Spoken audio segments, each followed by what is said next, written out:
Saludos, gracias por sintonizar. Yo soy Rolando Emanueli Jiménez y este es Bufete Emanueli el Podcast, un podcast semanal dedicado a explorar los asuntos legales más relevantes para ti y para Puerto Rico.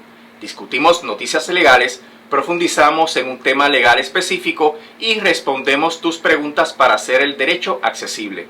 Este podcast se puede ver en vivo todos los miércoles a las 5 p.m. y posteriormente se puede ver en YouTube y escuchar a través de tu plataforma de podcast preferida. Para mantenerse al día con nuestro contenido y con este podcast, recuerden seguirnos en las redes del Bufete Emanueli. Estamos en Facebook, Instagram, Twitter y LinkedIn y puede suscribirse además a nuestro canal en YouTube. También pueden acceder a nuestra página de internet en www.bufete-emanueli.com, donde está la información de nuestros servicios, publicaciones, videos y mucho más, así como la ubicación de nuestras oficinas en Ponce y San Juan. Y recuerden, nada de lo dicho en este podcast constituye un consejo legal, nuestras expresiones son puramente informativas. Si desea una consulta legal, puede comunicarse con nuestra oficina al 787-848-0666 y con gusto coordinamos una cita. Ahora al episodio.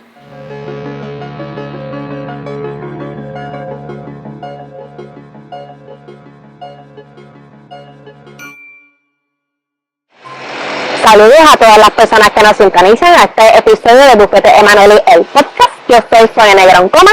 Hola, yo soy Jessica Méndez Colbert. Y estamos aquí en la Plaza de la Convalecencia en Río Piedras para hablar sobre el discrimen laboral. Como siempre, pues saben que tratamos de traer distintos temas de derecho, pero ponerlos en arroz y habichuelas para que las personas puedan llevarse lo mejor de la información. Y cuando hablamos de asuntos laborales, pues tratamos también de dar ambas perspectivas, tanto desde el lado del patrono como desde el lado de los empleados y empleadas, pues para que puedan llevarse lo mejor para tener la mejor convivencia posible en el lugar de empleo y que ¿verdad? Tengan conocimiento básico, porque recuerden que esto no es, cada caso es individual, pero que tengan un conocimiento básico de las cositas que están permitidas, lo que no está permitido, lo que son las mejores sugerencias en este contexto. Y recordando que ¿verdad? Nuestro propósito aquí no es inducirlos a ustedes que vayan a hacer pleitos todos los días, sino prevenir en la medida que se pueda. Por eso también damos el lado del patrono, de la manera que ellos puedan evitar las circunstancias que traen a una persona trabajadora a tener que llevar un pleito de discrimen. Sí. Entonces, ¿qué es el discrimen? El discrimen es el trato distinto o menos favorable a una persona. Pero ¿qué tipo de discrimen es entonces el que la ley prohíbe? Porque no es cualquier tipo de discrimen. Y ahí va la razón de por qué escogimos este tema de discrimen. Pues porque pues como abogadas que somos, recibimos muchas consultas en la oficina de ambos lados.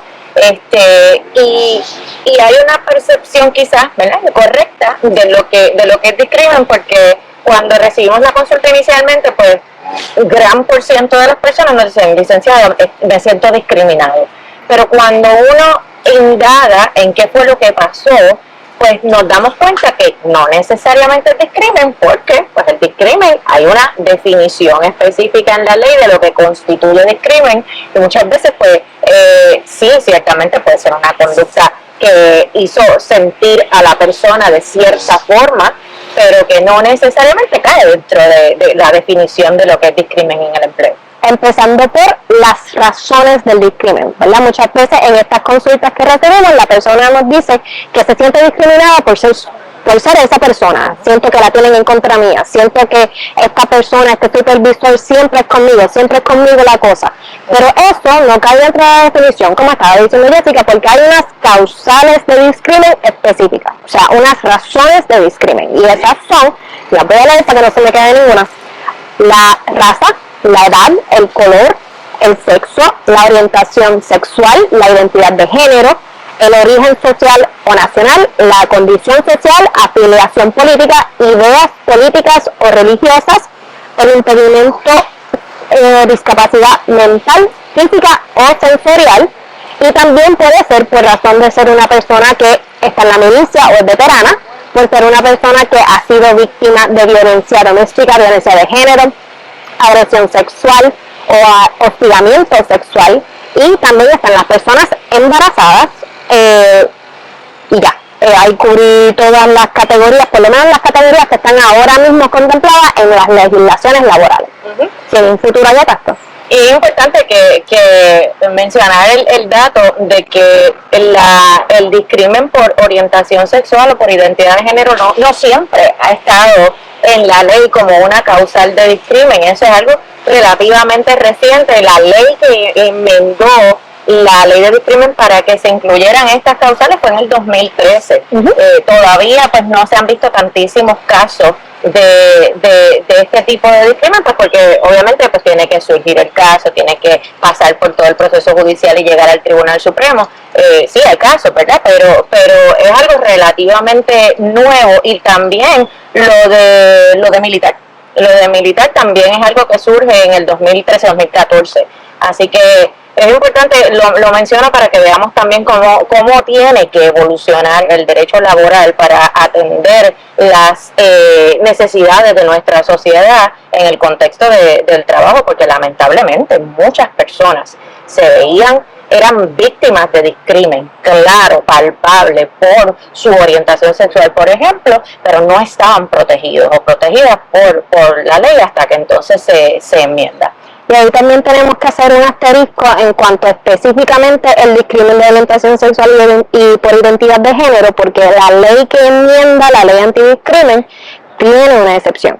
Y esa excepción, ¿verdad?, está fundamentada en la separación de iglesia y Estado, la libertad de culto. Así que una empresa, una entidad que tenga unas creencias religiosas, que según ellos esas creencias religiosas son contrarias al respeto por la identidad de género y la orientación sexual de una persona, pues están exentas específicamente de esas dos categorías de cumplir con una pena o con una compensación por haber discriminado con esa persona, ¿verdad? Eso en el sector privado. En el sector privado, porque ¿verdad? En otros aspectos pues es distinto. Pero desafortunadamente existe esa excepción, que lo que pretende es salvaguardar unos intereses religiosos, pero para las personas que nos están escuchando, para que sepan que eso está ahí.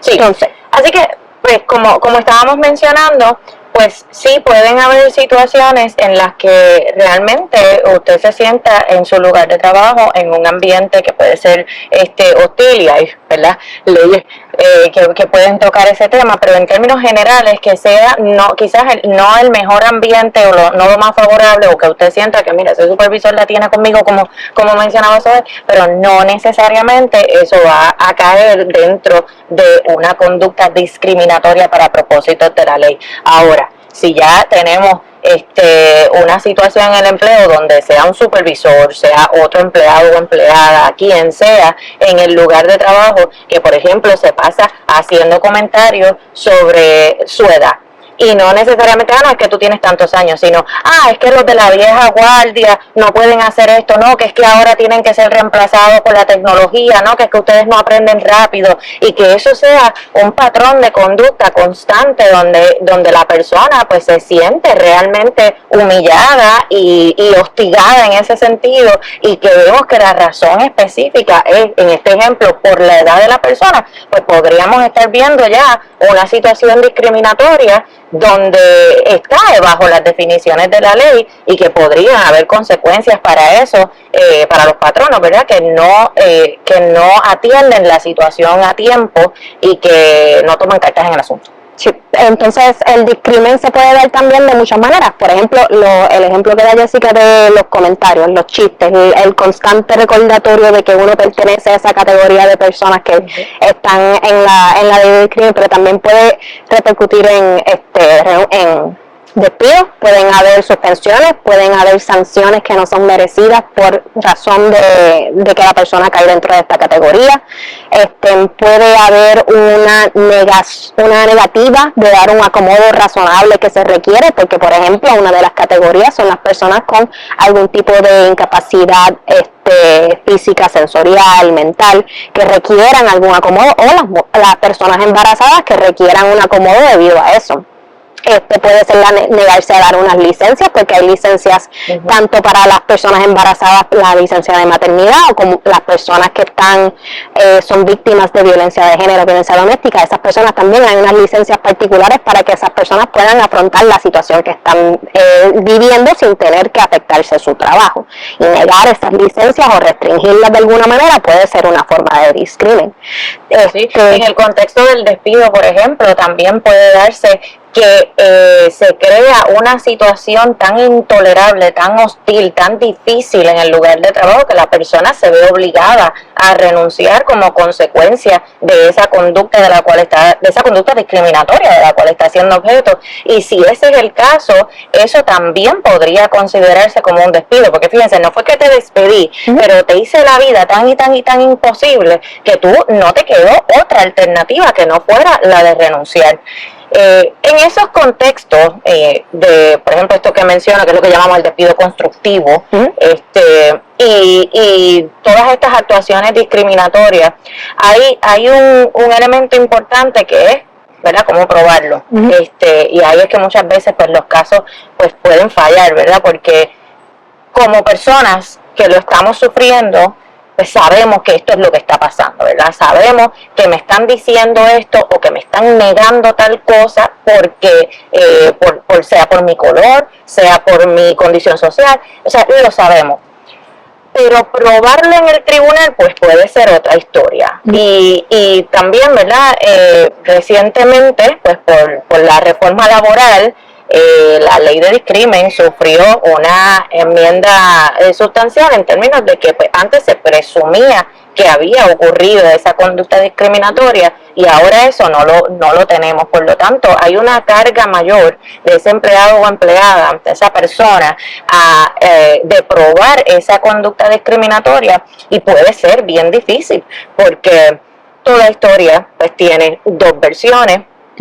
Y pues puede ser que estemos en el contexto de que me negaron tal ascenso o me impusieron tal condición de trabajo que no correspondía o lo que fuera, pero que el patrono pues pueda también tener otras justificaciones donde pueda darle la vuelta y decir, no, pues es que esto responde a las necesidades de la empresa, etcétera. Y pues el aspecto probatorio en los casos de discrimen pues siempre es la parte más difícil, ¿verdad? Porque tiene que haberse establecido esa intención de discriminar bajo esta causal específica, y a veces eso es lo que lamentablemente para muchas personas pues resulta en que no prosperen los casos. Hay otras situaciones que son sumamente obvias, ¿verdad? Desde el punto de vista de, por ejemplo, en el caso de las embarazadas, hemos visto circunstancias en las cuales ocurre una situación en el lugar de empleo donde se utiliza la sanción más severa que puede haber, que es la del despido, pero contra la embarazada nada más, no contra otros empleados que también estuvieron involucrados en la misma situación, que se cometió el mismo error, pero a estos vamos a suspenderlo. Entonces, en ese aspecto, pues uno empieza a cuestionarse por qué ese trato desigual, que es lo que constituye un discrimen, ante una situación igual, ¿verdad? Unos hechos iguales para estas 3, 4, 5 personas que estuvieron envueltas. Así que, pues, siempre en los casos de discrimen, la parte más difícil cuando lo estamos mirando es poder auscultar de la persona, de los hechos que nos están contando, pero mira, ¿qué hay concreto? ¿Qué hay por escrito? Y cuando digo escrito, digo emails, digo textos, digo cualquier cosa, ¿verdad? ¿O qué personas pueden también aportar a esto porque estuvieron presentes o porque conocen de la situación? Así que tome en cuenta eso si usted está, ¿verdad?, enfrentando una situación como esta, en cómo usted probaría esto, para cuando usted vaya a buscar una consulta, que usted pueda tener esos elementos que ofrecer para que se pueda determinar si en realidad cualifica y si tiene mérito. Sí, en un episodio anterior discutimos los procesos disciplinarios y una de las recomendaciones que hacemos para efectos de patrono es primero que todo sea uniforme, asegurarse que cualquier medida disciplinaria que se tome sea igual para todas las personas que están cometiendo la misma infracción, y eso así también se evitan planteamientos de discriminación. Pero desde el punto de vista de la persona que está empleada, una cosa que es buena es estar pendiente al entorno, ¿verdad? Porque uno siente ese discrimen en su cuerpo, en su carne viva, y se enfoca en cómo uno se siente, en lo que le están haciendo a uno, pero a veces si uno mira a su alrededor puede ver a quién no le están haciendo eso, y esa información le va a venir bien en el momento de tener que probar su caso, como dice Jessica. Sí. Ahora, una pregunta que nos han hecho en nuestras redes sociales es si estas protecciones en contra del crimen aplican cuando está uno todavía en ese proceso de reclutamiento o entrevista. Sí, y la contestación es que sí, ¿verdad? Aunque pensemos que la ley es de crimen en el empleo y que para eso se supone que entonces uno esté ya trabajando, pues la realidad es que sí, que aplica en el contexto de una entrevista. Vuelvo y digo, a veces puede ser difícil de probar, ¿verdad? Porque uno no sabe por qué no contrataron a uno, pero sí pueden darse comentarios, conversaciones, elementos que puedan ayudar a establecer que la persona pues no fue contratada, o que fue contratada para otra cosa que de verdad que no necesariamente era para lo que estaba solicitando. Pueden surgir 20.000 ejemplos, pero sí, aplica en ese contexto de entrevista. Por eso es que uno no puede abiertamente venir a preguntar qué religión usted practica, o que si usted tiene alguna condición médica y ese tipo de cosas. Pues son preguntas que patronos no pueden hacer cuando se está haciendo un proceso de entrevista. Y verdad, cuando uno entrevista a muchas personas, pues lo más recomendable es ser uniforme en las preguntas que se hacen en cada entrevista, no solo para evitar una situación de discriminación, sino también porque ayuda en la medida en que tengo casi la misma conversación, pues puedo identificar, bueno, quién está más capacitado, quién no, quién hizo mejor entrevista. Pero también no queremos que eso haga a las personas pensar que tienen que esconder, ¿verdad?, quiénes son, porque independientemente de si usted en ese momento mencionó su religión o sus ideales políticos, o mencionó su pareja y por tanto su orientación sexual, ese tipo de cosas no puede ser un criterio para denegarle a usted un trabajo. Así que eso lo tomamos con pinzas. El patrono no le puede preguntar a usted, pero si usted voluntariza, usted no puede ser penalizado por eso. Claro. Eso es muy importante, porque tampoco estamos aquí para que la gente esté escondiendo quiénes son a son de poder conseguir un trabajo, porque eso también es un efecto dañino del discrimen. Claro, sí, porque lo prohibido es no preguntar, porque al final del camino son cosas que no tienen que ver con tu capacidad para hacer el trabajo para el que estás solicitando. Por lo tanto, no tiene ninguna relevancia el yo preguntar algo relacionado a alguna causa de discriminación. Okay. Ahora, patronos, ¿qué tienen que hacer y qué podemos recomendar a patronos para evitar situaciones de discrimen en el empleo? Lo primero es que la ley exige que las protecciones estén visibles en el lugar de trabajo. Sí. Así que eso pudiera ser hasta una situación de multa si no se hace. En un lugar de trabajo yo puedo llegar y tiene que haber esa lista de quiénes son las personas protegidas y todas las cosas. Publicar la ley, sí, en efecto publicar la ley, porque hasta el propio Departamento del Trabajo tiene unos carteles sobre la ley antidiscrimen que se pueden poner en lugares visibles. No lo ponga detrás de un archivo, en lugares visibles, en el área de coffee break o la cafetería o lo que fuera, donde las personas estén informadas de la ley, de que existe, del contenido de la ley. Eso es obligatorio. Sí, y como siempre en todos los aspectos laborales que discutimos, mantener expedientes detallados. En cualquier momento que haya una querella, una situación entre empleados, ese expediente va a tener la evidencia de las razones por las cuales se tomaron las medidas que se tomaron, sean las que sean. Así que, patrón, mantener esos expedientes siempre al día para evitar que se entienda que hubo un discrimen si no lo hubo. Yo no creo que yo tengo que decirle a los patronos que no discriminen, pero no discriminemos por razón de ninguna de estas causales, y preferiblemente por ninguna causa tampoco. Siempre es recomendable para cualquier patrono que quiera promover un ambiente ameno de trabajo donde todas las personas se sientan que están viendo respetadas en su dignidad. Así que vamos a meterlo ahí por si acaso. Y en esa misma línea, la política pública de la ley antidiscrimen es eso, es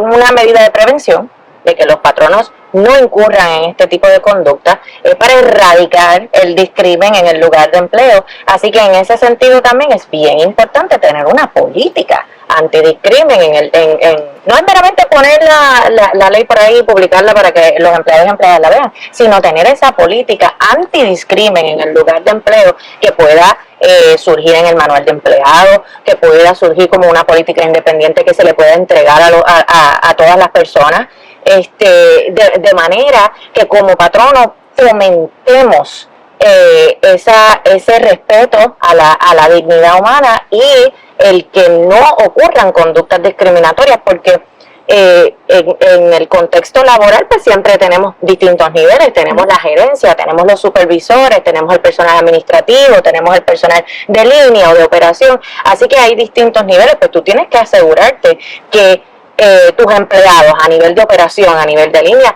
pues se respeten mutuamente en ese ambiente de trabajo, pero también que los supervisores conozcan la política y la implementen, asimismo los gerentes, etcétera, y que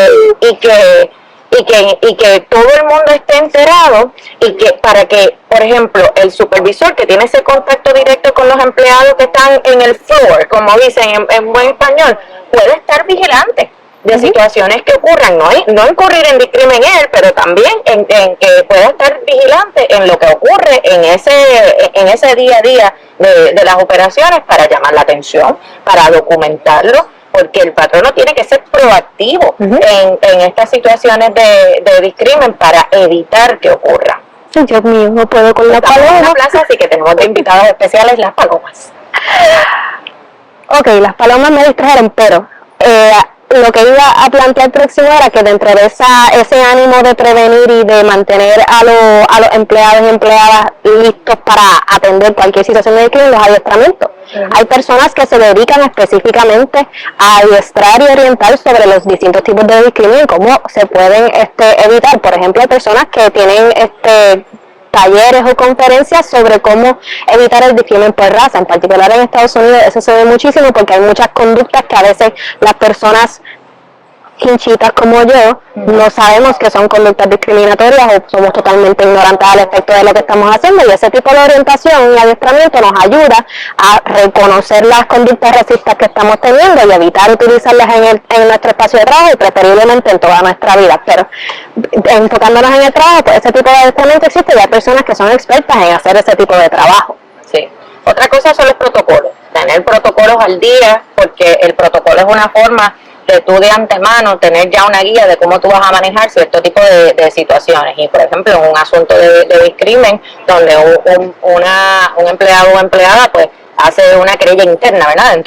Dentro de recursos humanos, etcétera, pues tú tener un protocolo de cómo tú vas a investigar, qué pasos vas a seguir, a quiénes vas a entrevistar, cómo lo vas a documentar. Así que de esa manera pues puedes llevar también procesos uniformes en cuanto a cuando ocurre una situación como esta. Uniformes y detallados y asegurando que siempre la persona esté clara de cuáles son sus derechos y de cuál es el resultado de esa investigación. Que no sea que ellos presentan la querella, se le diga que se está investigando y se quedó ahí. Por favor, que el protocolo maneje el proceso de principio a fin para que la persona por lo menos, si fuera el resultado de que no se encontró una conducta de crimen, por lo menos que la persona tenga la seguridad de que se hizo ese esfuerzo. Y si hubo una conducta de crimen, que se tengan los pasos para seguir para corregirla. Otra cosa es el respeto de hecho, antes de eso, los protocolos, hay un protocolo que es obligatorio por ley, que es el de las víctimas de violencia doméstica. Ese por ley es obligatorio y tiene que también contener una salvaguarda de la confidencialidad del proceso cuando ocurre un asunto de violencia doméstica dentro del lugar de empleo, ¿verdad? Así que ese sí es obligatorio que todos los patronos lo tengan, ¿verdad? Obligatorio por ley. Y pues también en el contexto de la violencia doméstica, pues la ley provee para que los patronos pues puedan solicitar órdenes de protección a favor de víctimas de violencia doméstica. Así que por eso es que también bien importante que conozcan y que los patronos se orienten sobre cuál es este proceso, qué es lo que les requiere la ley para que puedan estar en cumplimiento, porque al final del camino es para protección no solamente de la víctima, obviamente, sino también de las personas que laboran en ese lugar. Sí, porque por ejemplo en una situación de violencia doméstica no sería no es algo que no hemos escuchado antes, que llega la pareja, que es él o la agresora del empleado o la empleada, al lugar de trabajo, y en ese momento crea un desfase por completo. Puede ser violento con la persona, como puede ser violento con el personal completo, así que, o con visitantes clientes, dependiendo del tipo de empresa que sea. Así que tener una orden de protección por parte del patrono para la protección de esa empleada o empleado que es víctima de violencia doméstica también promueve que su espacio de trabajo sea seguro, sea confiable y se pueda mantener el flujo de la empresa. sí. Desde el punto de vista de empleado o empleada, persona que se sienta discriminada, si llega al punto donde necesitamos un pleito, la ley provee unos remedios. Hay varias leyes que son protectoras de derechos en cuanto a discriminación, porque hay leyes que son específicamente sobre personas con discapacidades o incapacidades mentales, físicas o sensoriales. Hay una ley que es específicamente sobre madres obreras, que es la que protege el embarazo. Hay la ley de antidiscriminación, que es la que incluye todas las categorías que hemos mencionado. Hay la ley de represalia. ¿Me queda alguien? Yo creo que en términos generales están, porque eso es algo que no hemos mencionado. Nosotros estamos discutiendo aquí en términos generales la ley antidiscriminación, etcétera, pero hay varias leyes y donde estas situaciones pues pueden incluir que tengamos que aplicar tanto la ley de represalia como la ley de discriminación, por ejemplo, porque pues el propio discriminación puede ser por una represalia, ¿verdad? Porque y quizás haremos un episodio sobre la ley de represalia, pero para explicarlo rapidito, una represalia es porque tú diste algún testimonio o hiciste alguna expresión en contra de ese patrono en algún foro de los que establece la ley, y entonces por esas expresiones que hiciste, que no pueden ser difamatorias ni nada de eso, pues entonces el patrono la coge contigo, ¿verdad? Esa es la represalia. Y entonces incurren conductas que te penalizan por tu haber pues hecho esas expresiones. Pero a la misma vez, pues ese evento de represalia puede ser porque tú te quejaste por una conducta discriminatoria. Entonces pues podemos ver varias leyes que puedan estar intercaladas ahí. Así que eso pues también hay que tomarlo en consideración. Sí. Pero ibas a hablar de los remedios. Esto de los remedios es importante conocerlo de ambos lados, porque por un lado, como empleado o empleada que ha sido objeto de discriminación, pues los remedios que dispone la ley tienen un efecto, ¿verdad?, de compensar esos daños, esas angustias mentales que puedes haber sufrido por conductas discriminatorias. Pero desde el punto de vista del patrono, pues tiene un elemento punitivo, ¿verdad?, de castigar esa actuación discriminatoria y de tratar de prevenir, ¿verdad?, de que, mira, como yo sé las consecuencias de la ley, pues no quiero incurrir en ellas porque va a costar.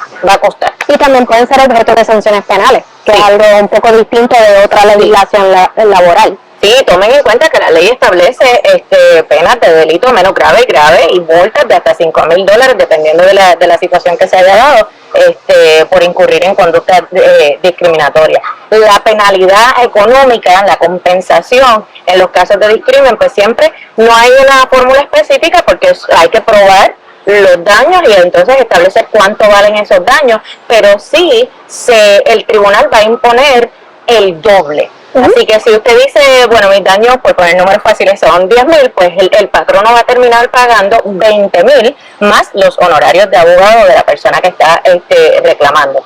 Hay algo que tengo que mencionar, porque, ¿verdad?, con la reforma laboral del 2017, que no es reforma laboral, que es reforma, como dice por ahí, pone unos límites a la compensación basado en la cantidad de empleados. Es una cosa terrible, porque dice, bueno, menos de 101 empleados, pues la compensación no puede pasar de $50,000. De 101 a tanto, entonces va subiendo la cantidad de compensación permitida dependiendo del número de empleados. Yo no estoy de acuerdo con eso, porque una actuación discriminatoria puede ser tan grave dentro del contexto de un patrono que tiene 10 empleados como en un patrono que tiene 300, 500 empleados. Es igual de grave, pero la compensación que se recibe no es la misma porque la ley lo va a limitar y obviamente lo hacen para proteger a los patronos, ¿verdad? Para, pues, entendiéndose que si tú eres un patrono pequeño no tienes los medios económicos para pagar una compensación alta, pero al final del camino tu actuación es igual de grave independientemente del número de empleados que tengas. Así que sepan que eso pues, también hay unos límites ahí. Pero ahora que mencionas eso de los patronos de distintos tamaños, las empresas de distintos tamaños, sí, es verdad, es bueno que un patrón esté enterado de cuáles son los límites que tienen según su tamaño de empresa, porque eso le puede afectar sus operaciones, pero no queremos jamás que esto se vea como un impulso o que estamos promoviendo que estas empresas, por ser más pequeñas, sientan que tienen esa licencia de discriminar, primero porque hay unas sanciones penales que son distintas a las sanciones civiles que pueden venir por esta ley, segundo porque el propósito de estas legislaciones es promover un espacio de trabajo de dignidad para las personas. Así que ese patrono pequeño, esa empresa pequeña, porque sea pequeña, no está causándole menos daño a su empleado. Sí, además de que el límite de lo que es la compensación, pues la ley dice 50,000, contra 50,000 pesos es bastante, más lo que te cuesta el proceso judicial, porque pues, tendrías que defenderte, pagar honorarios de abogado y todo eso. Así que no creo que tampoco estemos en las de simplemente pago, ¿verdad? Porque ese no es el propósito. La idea es que seamos conscientes de proveer un ambiente de trabajo cómodo, digno, donde de esa manera pues nuestros empleados y empleadas puedan también ser más productivos. Pero también desde el punto de vista de ¿verdad? Ser un empresario consciente y también un empresario eficiente, todos los ahorros son buenos. ¿Y cuánto dinero no nos ahorramos si hacemos las cosas bien desde un principio? Claro. Además de que esta división que hace la ley, estamos hablando de que 101 empleados o menos, o sea, vamos, aquí pueden haber hasta farmacéuticas que no llegan a los 100 empleados porque tienen una subdivisión pequeña y entonces están cobijados por estos límites, así que hay que ver las cosas también por lo que, o sea, esa legislación pues se hizo de esa forma para proteger un sector que ya de por sí tiene ventaja. Bueno, creo que con eso cumplimos la encomienda. ¿Algún mensaje para nuestra audiencia? Sí, nada, que como dije al principio, el contenido aquí es bastante general, pero hay situaciones bien particulares que pueden ocurrir que a veces va a ser necesario consultar porque no estamos seguros si es o no es un discrimen, y esto puede ser tanto desde el lado del patrono como desde el lado del empleado o empleada, ¿verdad? Que no sabemos realmente cómo manejar la situación, así que como siempre decimos, consulte, oriéntese y asegúrese de que estemos laborando en el mejor ambiente posible, de que respetemos la dignidad de todos los seres humanos y que fomentemos mejores prácticas en el empleo. Y si usted tiene dudas, pues ya sabe que aquí a la orden vea este y otros episodios donde vamos siempre a estar tratando de traer la información valiosa para su diario vivir. Cuando debiste trabajar en un mejor ambiente, me acordé del principio no voy a mencionar para no patrocinar, pero en el cine, cuando sale el mensaje de su mejor ambiente, pues me sentí de esa manera. Pero sí, así se debe de sentir tu espacio de trabajo, que sea el mejor ambiente para uno ser la persona productiva que quiere ser, o para que la persona que llegue a su negocio esté feliz y contenta. Así mismo. Bueno, pues nos vemos en el próximo episodio.